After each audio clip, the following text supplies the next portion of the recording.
তুরস্কের বিভিন্ন মসজিদে বড় বড় ফেস্টুন দিয়ে লেখা থাকে তারাবির নামাজে, জামাতের নামাজে মুরব্বীরা যখন সামনে নামাজ পড়বে, পিছন থেকে যদি ছোট বাচ্চাদের চিল্লা চিল্লি আর কিচির মিচির শব্দ শুনতে না পাওয়া যায়, তাহলে ভবিষ্যৎ প্রজন্ম নিয়ে আপনারা চিন্তিত থাকুন।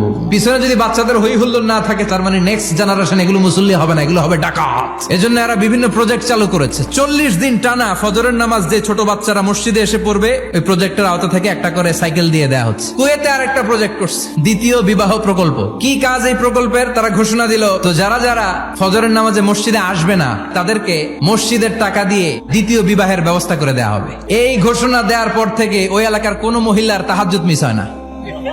ফজর তো অনেক দূরে, তাহাজ্জুদের সময় থেকে হাজবেন্ডের ডাকা শুরু করে, মসজিদে যাও। অনেক দেশে তারাবি পড়েছি রামাদানে, ছোট বাচ্চারা পিছনে অনেক কিচির মিচির করে। হঠাৎ অ্যানাউন্সমেন্ট দেয়, বাবা মারা ছেলে মেয়েদেরকে শান্ত করেন। কিছুক্ষণ শান্ত, 2 রাকাত পর আবার চিল্লাচিল্লি। এজন্য ছোট বাচ্চাদেরকে মসজিদ থেকে তাড়িয়ে দেওয়া যাবে, এদেরকেও নিয়ে যান।